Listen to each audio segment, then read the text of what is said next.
देखो तीसरा चैप्टर है, नया चैप्टर है। इसके पहले तुम लोगों ने पढ़ा था बहुपद, ठीक है ना। ये चैप्टर तुम लोगों को कक्षा 9 में मिला था, दो चर राशि वाले रैखिक समीकरण नाम से।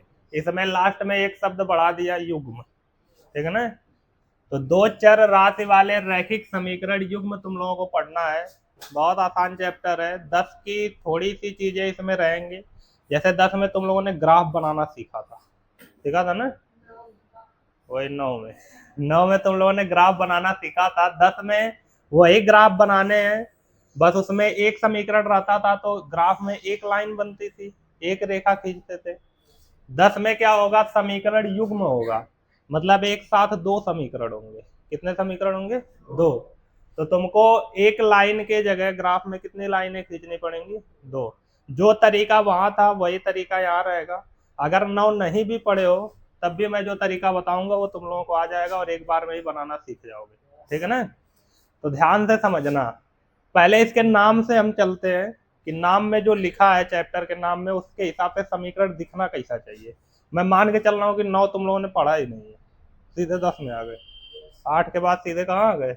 10 में एक साल घूम रहे थे, ठीक है ना।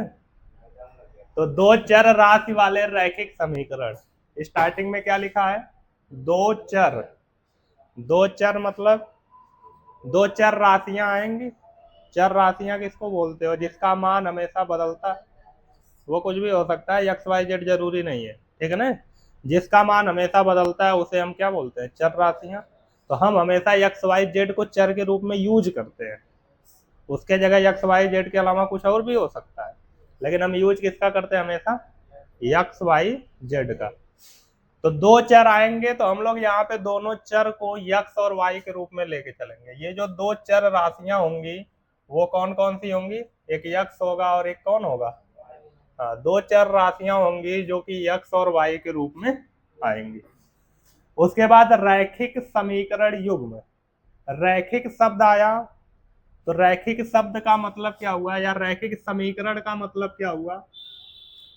रैखिक समीकरण का मतलब ये हुआ, जैसे तुम लोगों ने रैखिक बहुपद पढ़ा था। रैखिक बहुपद किसे कहते हैं? ऐसा बहुपद जिसमें चर की अधिकतम घात एक हो। तो उसी तरह इसमें रैखिक समीकरण लिखा है। तो जब हम दो चर राशि वाले रैखिक समीकरण युग्म लिखेंगे तो उसमें जो चर की घात रहेगी वो अधिकतम कितनी रहेगी? एक। रैखिक शब्द का मतलब ही होता है कितना? एक। तो यहाँ पे क्या लिखने वाले हैं? चर की अधिकतम घात। चर की अधिकतम घात कितनी होगी? यहाँ पे एक होगी। मतलब ये जो हम लोगों ने चर लिया है यक्स और वाई, इसकी अधिकतम घात हमेशा कितनी रहेगी? एक। एक से दो नहीं होगी। दो घात वाला जो चैप्टर है वो इसके बाद है, ठीक है ना। द्विघात समीकरण नाम से चैप्टर है, चौथा चैप्टर है, तो वो आगे पढ़ाऊंगा। अभी जितने भी समीकरण रहेंगे सब में चर की अधिकतम घात कितनी रहेगी? एक रहेगी। नाम से ही हम अभी तोड़ रहे हैं इसको, चैप्टर के नाम से। युग्म मतलब होता है जोड़ा। युग्म मतलब क्या होता है? जोड़ा।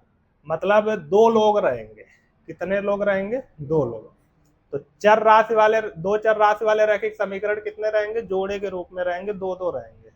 कितने समीकरण रहेंगे? दो। इतनी बात समझ में आई? अब दो चर राशि वाले जब रैखिक समीकरण युग्म लिखोगे तो उसमें दो चर आएंगे, चर की अधिकतम घात एक रहेगी। और उसके बाद एक कांस्टेंट भी आता है, वो नहीं भी लिखोगे तो उसके जगह जीरो लिख सकते हो, ठीक है ना। तो अब मैं इनका व्यापक रूप लिख रहा हूँ। क्या लिख रहा हूँ? व्यापक रूप। इनके नाम से ही हम लोग इसका व्यापक रूप निकालने जा रहे हैं, ठीक है ना। इनके नाम से ही हम इसका क्या निकालने जा रहे हैं? व्यापक रूप। चर यक्स और वाई आएगा, आएगा कि नहीं? इसके साथ इसका गुणज कोई रहेगा, इसको जिसको हम गुणांक बोलते हैं। क्या बोलते हैं? तो जब नाइन्थ में रहते थे तो इसको ए मानते थे, इसको बी मानते थे, और बीच में क्या लगाते थे? प्लस। अब ये जरूरी नहीं कि मैंने यहाँ प्लस लगा दिया तो हमेशा प्लस भी रहेगा, माइनस भी आ सकता है, ठीक है ना। और प्लस एक कांस्टेंट लिखते थे और इक्वल टू क्या लिख देते थे? जीरो। इसमें चर की अधिकतम घात कितनी है? एक है। तो ये रैखिक समीकरण हुआ। क्योंकि बराबर 0 लिखा है तो ये समीकरण होगा। चर की घात 1 है तो रैखिक समीकरण, और 2 चर आए तो 2 चर राशि वाले रैखिक समीकरण, ठीक है ना। अब ये अभी समीकरण हुआ, बस हमको क्या लिखना है, समीकरण युग्म। तो ऐसा ही एक ठो और होगा, तो 2 लोग होंगे ना, तो एक ठे और ऐसा ही होगा, ax plus B Y plus C बराबर 0। तो दोनों तो सेम टू सेम हो गए। तो उसके लिए यहाँ पे 1, यहाँ पे 2, यहाँ पे 1, यहाँ पे 2, यहाँ पे 1, यहाँ पे 2। दोनों समीकरण को अलग अलग दिखाने के लिए जो कांस्टेंट होते हैं, जो x के गुणज और y के गुणज हैं, जिसको गुणांक बोला जाता है, x का गुणांक, y का गुणांक और अचर पद, इसमें कोई चर नहीं है तो इसको अचर पद बोलेंगे। इन तीनों में 1 1 1 लगा देते हैं, वो पहले समीकरण को दिखाएंगे, और दूसरे समीकरण के लिए उन्हीं के साथ क्या लगा देते हैं, 2। ये 2 बताएगा कि ये दूसरा समीकरण है और ये कौन सा समीकरण है, पहला। तो ऐसे 2 चर राशि वाले रैखिक समीकरण युग्म को लिखा जाता है, पहला और दूसरा। इतनी बात समझ में आई। 2 चर राशि वाले रैखिक समीकरण युग्म को ऐसे ही लिखा जाता है, कोई दिक्कत नहीं ना। ऐसा समीकरण जहां भी दिखे तो 2 चर राशि वाला रैखिक समीकरण होगा। 2 समीकरण साथ में आए हैं तो युग्म बोल देंगे। तो 9 में यही अकेला समीकरण लेके हल करते थे, 10 में 2-2 समीकरण लेके चलना है, ठीक है ना। अब इसमें आगे इनको हल करने की बहुत सारी विधियां मिलेंगी, ठीक। तो पहली जो विधि है उसको बोलते हैं ग्राफीय विधि। पहली विधि को क्या बोलते हैं, ग्राफीय विधि। तो ग्राफीय विधि से हम लोग आज समीकरणों को हल करना सीखेंगे, ठीक है ना। कौन सी विधि से, ग्राफीय विधि से, ठीक है ना। इनका हल ही तुमको इस चैप्टर में पढ़ना है। 10 में मेन यही है कि इनको कैसे हल करें, ये सीख जाओ तो आसान लगेगा फिर, ठीक है ना। पहले डायरेक्ट समीकरण बने बनाए मिलेंगे तुमको हल करने के लिए एक एक्सरसाइज तक, उसके बाद समीकरण बना के तब तुमको हल करना पड़ेगा, ठीक है ना। और जो समीकरण बना के हल करने वाली एक्सरसाइजें है, वहां से क्वेश्चन कंफर्म आता है 5 नंबर का, नहीं लॉन्ग शायद 6 नंबर का आता है, ठीक है ना। 6 नंबर का क्वेश्चन कंफर्म आता है, फिक्स है, हर साल आता है, ठीक है ना। तो ध्यान से पढ़ना इस चैप्टर को, और इसको अगर अच्छे से पढ़ लिए तो अगला वाला भी तुमको आसान लगेगा, क्योंकि उसमें भी समीकरण बनाने ही रहेंगे। बस वहाँ चर की घात कितनी हो जाएगी, 2, यहाँ पे 1 है, तो ये आसान है। फिर थोड़ा सा कठिन हो जाएगा, 2 घात आएगा तो तब गुणनखंड करने पड़ेंगे, ठीक है ना। तो ध्यान से देखो, हम इनका हल सीखने वाले हैं, ठीक है ना। ये 2 चर राशि वाले रैखिक समीकरण युग्म का ग्राफीय विधि से क्या करने वाले हैं, हल। ये व्यापक रूप समझ में आया ना, इसमें कंफ्यूज नहीं ना हो।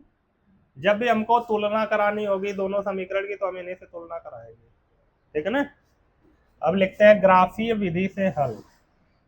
ग्राफीय विधि से हल, बहुत सारी विधियां हैं इसको हल करने की। पहली विधि हम क्या लेके चल रहे हैं, ग्राफीय विधि से हल।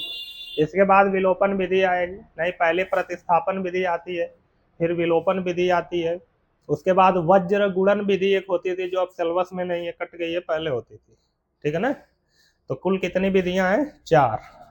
पहली है ये ग्राफीय विधि, क्योंकि ये पहले इसलिए है क्योंकि 9 में बनाना सीखे हो, नहीं भी सीखे हो तभी सिखाऊंगा, ठीक। और उसके बाद वो प्रतिस्थापन विधि और विलोपन विधि क्रम से आएंगे। विलोपन विधि का ज्यादातर यूज किया जाता है क्योंकि उससे जल्दी सवाल लग जाता है, ठीक है ना। इसके बाद वज्र गुणन विधि होती थी, उससे और जल्दी लगता था, लेकिन वो कट गई है, उसमें दिमाग ज्यादा लगाना। जिस विधि से सवाल जल्दी लगेंगे उसमें दिमाग ज्यादा लगेगा, और जिससे जल्दी नहीं लगेगा, बड़े में सवाल लगेगा, उसमें दिमाग कम लगता है, लिखना ज्यादा पड़ता है, ठीक है ना। तो जितनी छोटा करते जाओगे इन सवालों को, एक विधि है जो बड़ा में लगा रही है, एक ऐसी विधि है जो छोटे में लगा रही है, तो जो छोटे में लगाएगी उसमें सोचना ज्यादा पड़ेगा, ठीक है ना। तो चलो देखो ग्राफीय विधि से हम हल कैसे करेंगे। पहले तो ग्राफ बनाना सीखना होगा तुम लोगों को, ठीक है ना। तो ध्यान से एक एक बात सुनना, क्योंकि जो बताऊंगा उसी तरह सब क्वेश्चन में ग्राफ बनेंगे, कोई किसी में चेंज नहीं होगा, ठीक है ना। ये दिमाग में बैठा के चलना कि अभी जो सीखने जा रहे हो वही पूरी एक्सरसाइज में चलेगा ग्राफ, ठीक है ना। तो मैं अपने से कोई एक एग्जाम्पल के रूप में क्वेश्चन ले रहा हूं, जैसे 3x plus 2y minus 4 equal to 0। ये एक रैखिक समीकरण हुआ।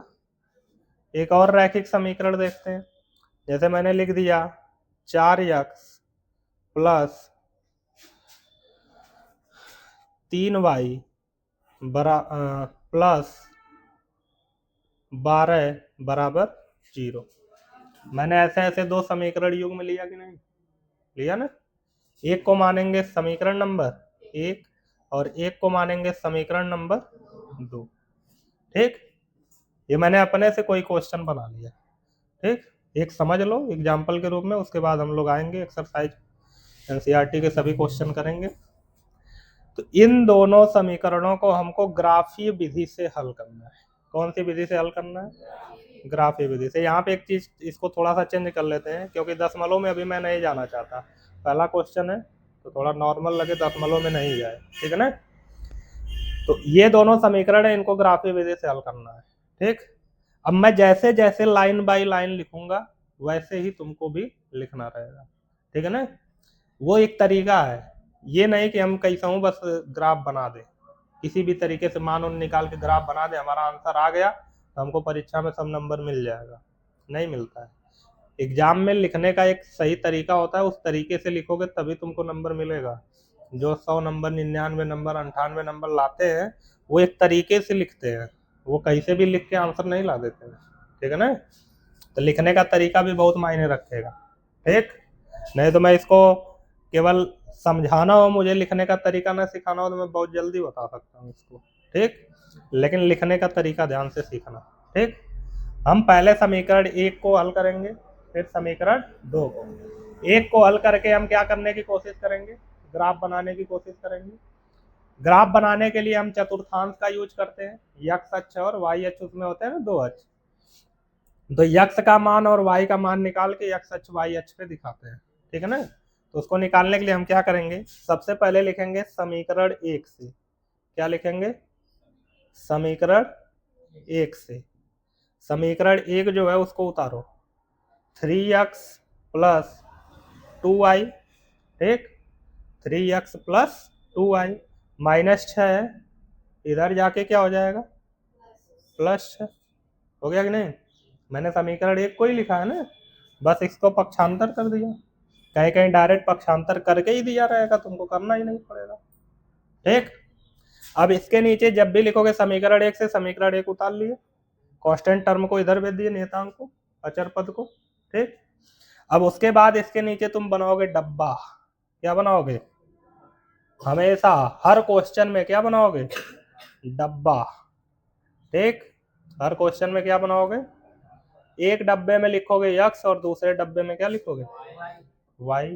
ठीक, x के सामने जो पहला डब्बा है उसके जगह लिखोगे 0, तो y के सामने पहले डब्बे की जगह 0 नहीं लिखना है।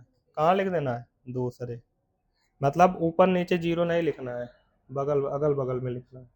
एक यहाँ लिख दिया तो एक यहाँ लिखना होगा, ठीक है ना। ये जरूरी नहीं है कि 0 ही लिखो, कुछ और भी लिख सकते हो, लेकिन 0 पे बहुत आसानी से बनेगा, इसलिए हमेशा क्या लिखोगे? 0। ठीक, x बराबर एक प्रकार से तुमने 0 रखा है एक बार, और एक बार किसके बराबर 0 रखने की कोशिश किया है? तो y बराबर। तो जब x बराबर 0 रखोगे तो y का कुछ ना कुछ मान मिलेगा समीकरण से, वो y के सीध में रख देना। ठीक, उसके बाद जब y का मान 0 रखोगे तो समीकरण से x का मान कुछ ना कुछ मिलेगा, उसको फिर कहाँ ला के रखोगे? x के सीध में, तो हमको 2 पॉइंट मिल जाएगी। जैसे ही 2 पॉइंट मिलेगी हम ग्राफ बना लेंगे, ठीक है ना। तो इसके बाद वाला जो काम है वो रफ कार्य में होगा, अलग से होगा। कहीं कुछ लोग मन में ही कर लेंगे जब प्रैक्टिस हो जाएगी, तो प्रैक्टिस नहीं है तो अलग से भी करेंगे। ठीक, तो अभी प्रैक्टिस में मान के चलना एकदम नहीं है। इधर एक लाइन खींच लेते हैं, उधर हम लोग रफ कार्य करने वाले हैं। x बराबर मुझे क्या रखना है? 0, क्योंकि x के सीध में है ना, तो x बराबर क्या रखने वाला हूँ? 0। तो इसमें जहां x दिख रहा है, इस x के जगह मैं क्या रख दे रहा हूँ? 0। तो जो लिखा है 3 इंटू x, इस x के जगह क्या रखने वाला हूँ? 0। एक मैंने x के जगह क्या रख दिया? 0। फिर क्या लिखा है? प्लस 2y बराबर 6। इतनी बात समझ में आई? जो जहां रहता है वो वहीं रहता है जब तक उसके बारे में पता न हो। ये लाइन एकदम दिमाग में बैठा लो, कभी गलती नहीं होगी, ठीक है ना। मैथ में कोई भी सवाल लगाओ, चाहे वो मैथ का हो चाहे फिजिक्स का हो, किसी भी सब्जेक्ट का हो, ध्यान रखा करो कि जो चीज जहाँ है वो वहीं रहती है जब तक उसके बारे में पता न हो। मुझे यक्स के बारे में पता था, 0 रखना है, बाकी किसी के बारे में नहीं पता था। तो देखो मैंने केवल यक्स के जगह 0 रखा है, बाकी जैसे था वैसे ही उतर गया, वहां पे उतरा है कि नहीं, ये ध्यान में रखा करो। बहुत लड़के ऐसे होते हैं कि प्लस के जगह अपने मन में माइनस कर देंगे, 2 को गायब करके खाली वाई लिख देंगे, 6 के अगवा पता नहीं कहाँ से माइनस ला के लिख देंगे। ये अपने से कुछ नहीं किया जाता है, जैसा दिख रहा है वैसा उतार दो, अगर उसके बारे में नहीं पता है तुमको, जिसके बारे में पता है बस उसी को चेंज करना, ठीक है ना। मुझे एक्स के बारे में पता था 0, मैंने रख दिया, बाकी 3 + 2y = 6, सब वैसे का वैसा ही उतर गया। अब यहाँ पे तुमको पता है कि 3 का गुणा जब 0 में करेंगे तो क्या आएगा, +2y = 6, 0 को 2y में जोड़ेंगे क्या आएगा, 2y = 6। अब यहाँ जानते हो कुछ नहीं है तो क्या है, गुणा, उधर जाएगा तो y = 6 भागे 2, 2 से काटोगे 2 तिहाई, y बराबर कितना आया, तुमने x = 0 रखा तो y बराबर कितना आया, 3 लिख दिया ना y के सीध में, y के सीध में लिखना है, यहाँ मत लिख देना गलती से, वो y बराबर आया है ना, तो यहाँ लिखोगे तो वो x के सीध में आ जाएगा, किसके सीध में लिखना है, y के, ठीक। अब इसके बाद तुमको क्या करना है, इसको 0 माने थे रख लिए, अब किसको 0 माने थे, y को माने हो ना, तब y के जगह 0 रखोगे, चलो रखते हैं। 3x आगे लिखा है, उसके बारे में कुछ नहीं पता, उतार लो, +2 लिखा है, फिर इंटू y लिखा है, y का मान हमको कितना रखना है, y के बारे में पता है तो हम उसको लिखेंगे ना, बराबर 6, तो 3x + 2 का 0 में गुणा करेंगे बराबर 6। अब 3x को 0 में जोड़ेंगे तो 3x, फिर 3 गुणे में उधर जाएगा तो 6 भागे 3, 3 दूना, यक्स का मान कितना आया, 2, तो हम यक्स के सीध में कितना लिख देंगे, 2। इतनी बात समझ में आई, कठिन लग रहा है ये, जिस दिन तरीके से मैथ पढ़ना शुरू कर दोगे उस दिन हर चीज आसान लगेगी।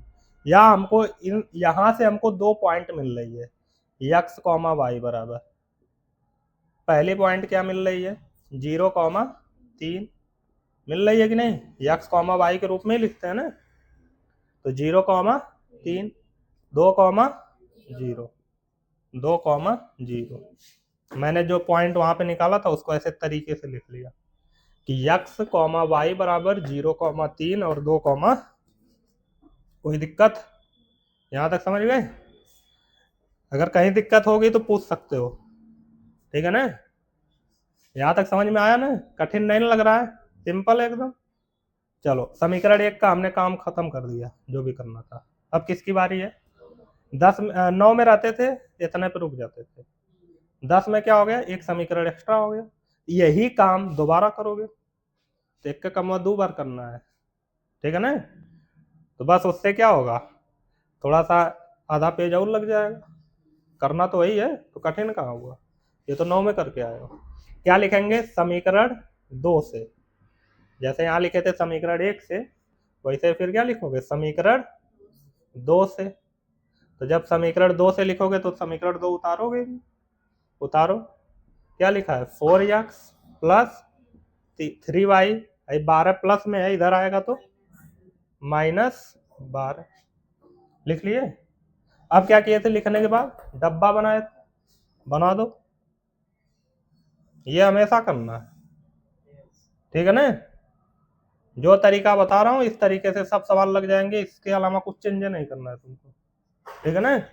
चेंज तब करना होता है जब ये कांस्टेंट टर्म नहीं रहती है, जब तक ये रहेगी तब उसमें भी यही तरीका रखेगा, बस अगर ये नियतांक अचर पद नहीं रहेगा ना तो 0 रखने पे 0 ही आ जाएगा, तब हम कुछ और रख देते हैं 0 के अलावा 1, 2, 3 या -1, 2, 3 में कुछ भी रख देते हैं, ठीक है ना। लेकिन अभी अचर पद है ना, हम 0 ही रखेंगे, पहले क्या लिखेंगे, x, फिर y, एक बार यहाँ 0 और एक बार यहाँ 0, जो काम वहां किया था वही किया कि नहीं। अब इसके बाद हमको क्या करना है, एक बार यहाँ पे x = 0 रख के देखेंगे y बराबर क्या आएगा, और एक बार y बराबर 0 रख के देखेंगे x बराबर क्या आएगा। सबको पता है कि अगर मैं x की जगह 0 रखूंगा तो ये पूरा 0 गायब हो गया। 3y बराबर -12 बचेगा। 3 से -12 को काटोगे 3 चौक के 12 -4 आएगा। आएगा कि नहीं। अब इसको मैं लिख के दिखाऊंगा। देखो 4 इंटू यक्स का मान कितना रखेंगे प्लस क्या लिखा है 3y बराबर -12, ये 0 हो जाएगा, प्लस 3y बराबर -12, तो 3y बराबर -12, 3 चौक के y बराबर -4 आया कि नहीं आया ना। y बराबर -4, तो जब -4 ऐसे डायरेक्ट तुम सोच सकते हो तो तुमको जरूरी नहीं है कि अलग से करके कहीं रखो, ठीक है ना। वो तो रफ कार्य हो, करो या ना करो तुम्हारे ऊपर डिपेंड करता है। अगर तुम मन में कर सकते हो तो डायरेक्ट लिख लेना, ठीक। उसी तरह जब y की जगह 0 रखोगे तो ये पूरा 0, तो 4 से 12 को काटोगे 4 10 माइनस उतर जाएगा। अब वही चीज ऐसे करूं फिर कर लोगे ना, कुछ है थोड़ी, काटना ही तो है पक्षांतर करके, कोई दिक्कत नहीं ना है। इतना समझ में आया। अब यहां भी हमको x, y के रूप में 2 पॉइंट मिले हैं कि नहीं। क्या मिला है 0, -4, और क्या मिला है -3, यहाँ ध्यान रखना कि ऐसे चलना है, ये नहीं कि 0, -3 -4, 0 गलत हो जाएगा। x, y के रूप में लिख रहे हो ना, ऐसे लिखोगे तो क्या x, y आ रहा है, दोनों तो x के ही आ जा रहे हैं, ठीक है ना। ये ध्यान रखना, गलती नहीं करनी है। 1-2 सवाल जब लगाओगे दिमाग में बैठ जाएगा कैसे करना है। ये जो पॉइंट मैंने निकाला इसमें किसी को कोई दिक्कत है, एकदम समझ गए क्या हो रहा है कैसे हो रहा है। अब बारी है ग्राफ बनाने की। अब बारी किसकी है, ग्राफ बनाने की। ग्राफ बनाने के लिए हम खींचते हैं चतुर्थांश। क्या खींचते हैं चतुर्थांश। एक ही काम 2 बार कर रहे हैं तो बड़ा देखने में लगेगा, लेकिन है आसान, ठीक है ना। ऐसा मत सोचना कि हम बहुत बड़ा सवाल लगा रहे हो, छोटा ही बस 1 का कम 2 बार कर रहे हो, ठीक। तो अब चतुर्थांश खींचेंगे।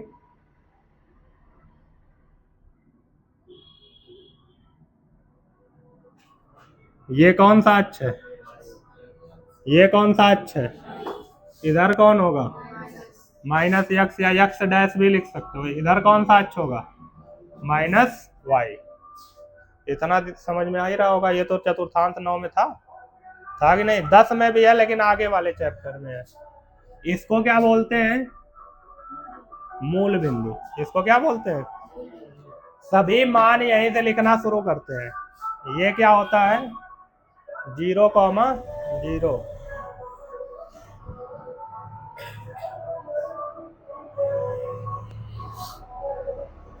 ये सब भिनैया माटी ढोर। आज रिकॉर्डिंग कर रहे हैं तो आज खूब चल रहा है। चलो देखो, इसको क्या कहते हैं मूल बिंदु। यहीं से सब कुछ शुरू होगा। यहाँ पे x भी 0 होता है, y भी क्या होता है 0, 0, 0 लिखते हैं, ठीक है ना। यहाँ पे हमको 0, 0 लिख के नहीं दिखाना, हमको ग्राफ बनाना है, तो जो पॉइंट है उन्हीं को लिखना है। इसमें मैक्सिमम 3 2 आया है, अधिकतम कितना है 3, और इसमें अधिकतम कितना है, तो इस पे हमको कहाँ तक गिनती लिखनी होगी 4 तक। 4 से ज्यादा बड़ी संख्या ही नहीं है, हम 4 तक लिखेंगे। तो ये हो गया 1, ये हो गया 2, ये हो गया 3, ये हो गया 4, इधर भी 1 2 3 और ये 4, ठीक है ना। ये मत सोचना कि जा रहे हैं सब गवाते हुए तो रिकॉर्डिंग हो जाएगी, वो तुम्हें मूड है नॉइस कैंसलेशन का, वो रिकॉर्ड नहीं करेगा, ठीक है ना। जितना ही पोपा कर रहे हैं सबने एक को नहीं रिकॉर्ड होगा। इधर -x अक्ष है तो क्या आएगा -1, -2, -3, -4, ठीक। इधर आएगा -1, -2, -3, ये ज्यादा छोटा हो गया, इनकी बड़ा कर देते हैं -4। ग्राफ खींचते समय ध्यान रखना ये जो गैपिंग है वो हर जगह समान रहे, तभी ग्राफीय विधि से आंसर सही आएगा, नहीं तो फिर थोड़ा मोड़ा इधर उधर आ जाएगा। जैसे अगर मैंने कहीं भी दूरी कम ज्यादा किया होगा तो मेरा थोड़ा मोड़ा इधर उधर आंसर आ सकता है, ठीक है ना। लेकिन तुम लोग जब भी बनाना इसको तो फीट से बनाना, और फीट से ये दूरी बराबर पे रखना, ठीक है ना। जितना भी रखने की इच्छा हो उतना रख सकते हो, लेकिन अगर एक रख दिए जितनी दूरी पर उतनी ही दूरी पर सबको रखना है। ये नहीं कि हम इसको कम दूरी पे रख दें, इसको ज़्यादा दूरी पे रख दें, फिर इसको और कम कर दें, इसको बहुत ज़्यादा कर दें, ये सब नहीं चाहिए। हमेशा क्या होना चाहिए, सब कुछ बराबर। यहाँ तक समझ में आया? चलो अब पहले समीकरण नंबर 1 पे चलेंगे। समीकरण नंबर 1 से हमको 2 पॉइंट मिली है, 0,3 और 2,0,3 का मतलब है यक्स पे 0 चलना है, वाई पे 3 चलना है। यक्स पे 0 चलना है मतलब चलना ही नहीं है। 0 का मतलब क्या, कुछ ना।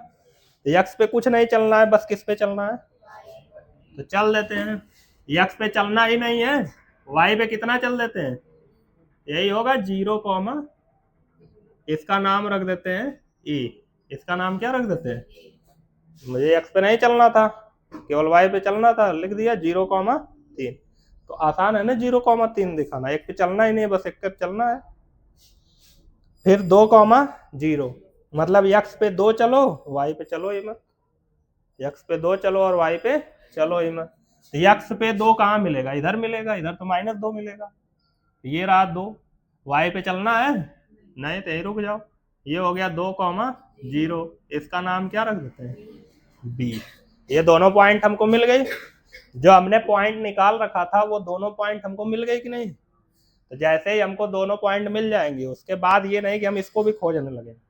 पहले समीकरण 1 के दोनों पॉइंट दिखा लिए, तो सबसे पहले तुम उन दोनों को मिला लोगे, फीट की सहायता से मिलाना एकदम, अगर सही आंसर चाहते हो तो। मैं इस पे फीट यूज नहीं कर सकता, और डिजिटल बोर्ड तो है नहीं कि सीधे खींचा जाएगा, तो थोड़ा सा तुम लोग लिपाए गया इसे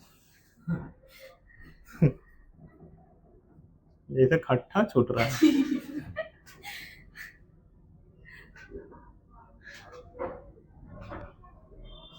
ठीक है ना, अगर सीधा नहीं लग रहा है तो मान लेना सीधा है, ठीक है ना। जिस समीकरण की ये लाइन खींचे हो उस समीकरण को वहां लिख दो, 3x + 2y = 6। इस समीकरण, ये जिस समीकरण की लाइन है उस समीकरण को क्या बोल रहे हैं, 3x + 2y = 6। ठीक है ना। अब समीकरण 1 का काम खत्म, अब किसकी बारी आएगी, 2।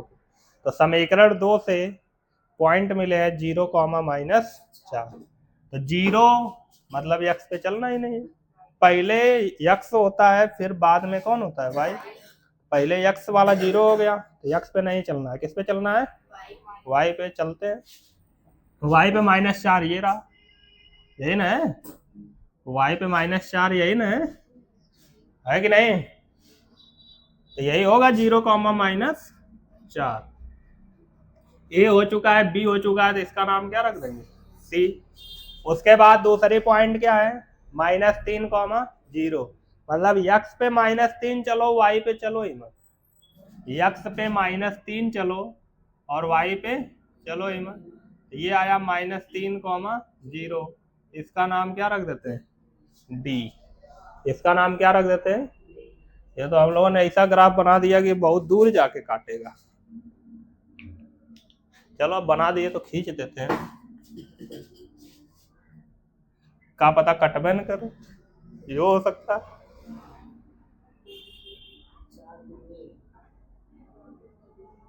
यही न जाएगी लाइन,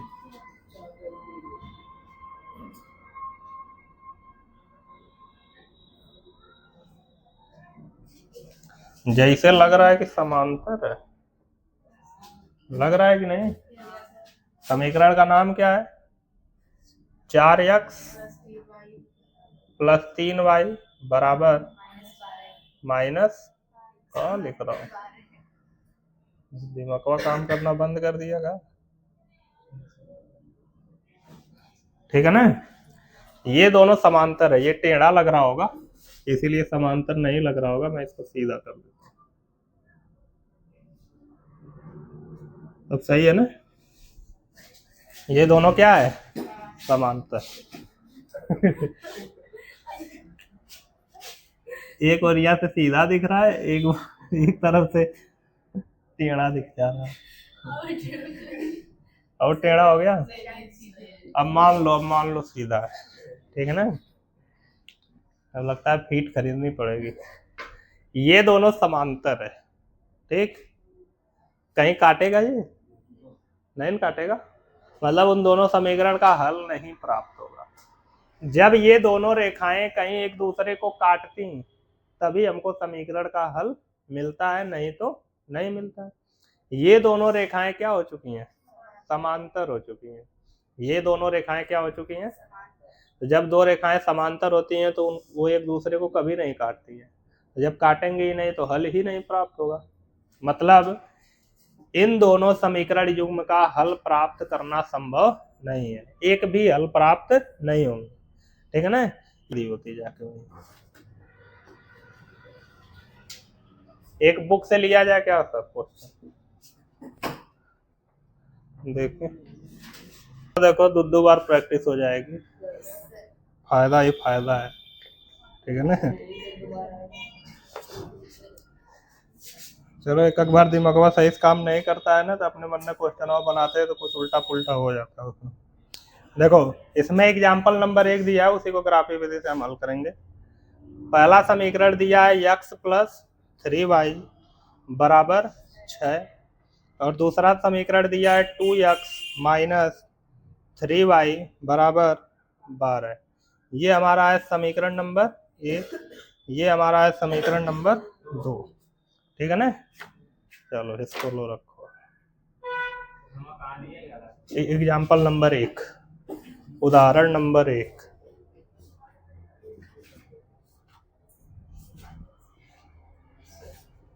ठीक है ना। चलो जो काम किए थे वही करना शुरू करो।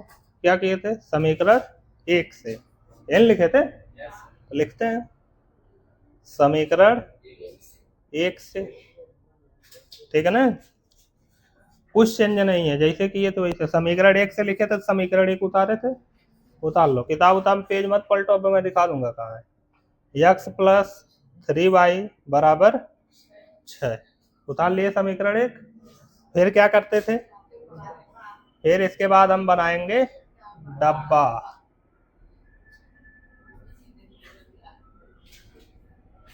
उल्टे बलक से लिख रहा हूँ, डब्बो टेढ़े मेढ़े बन जाता होगा। ये हो गया एक्स वाई। एक बार यहाँ 0 लिखते हैं और एक बार यहाँ 0 लिखते हैं। तो जब हमने यहाँ पे 0 लिखा तो x के जगह 0 रखेंगे, यहाँ रखो। x के जगह जब 0 रखोगे तो ये गायब, क्या बचा 3y बराबर 6। तो 3 से 6 कितनी बार में कट जाएगा, 2 बार में। तो y बराबर कितना आएगा 2।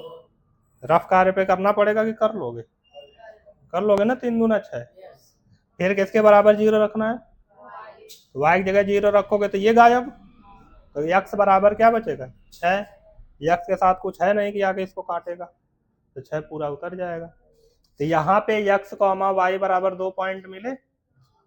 एक मिला क्या 0,2 और एक मिला 6,0।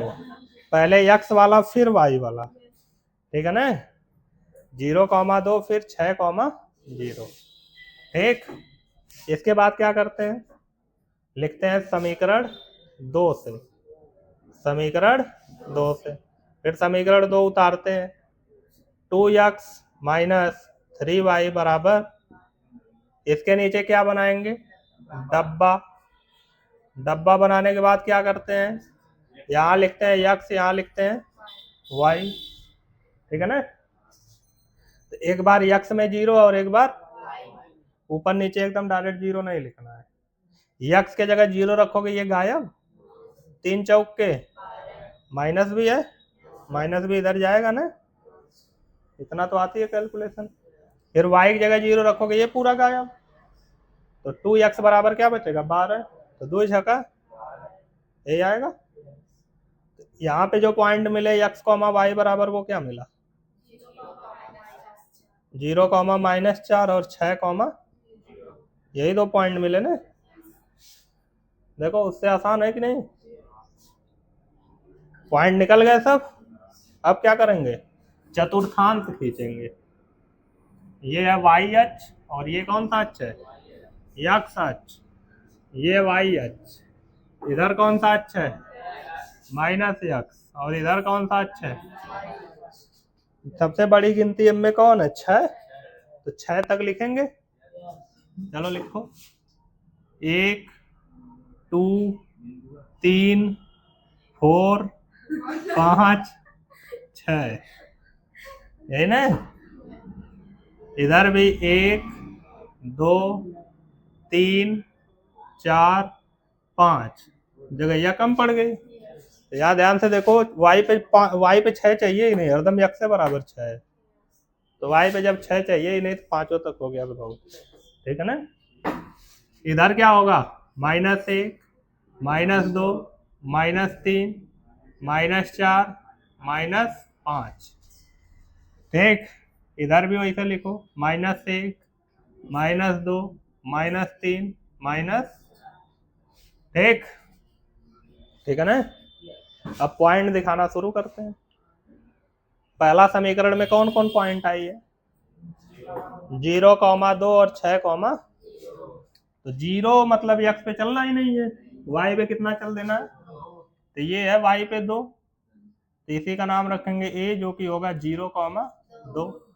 फिर x पे 6, y पे 0, y 0 मतलब y पे नहीं चलो, किस पे चलो, x पे ये रहा 6, y पे चलना ही नहीं है, तो इसका नाम रख देंगे b, जो कि है 6,0, ठीक है ना।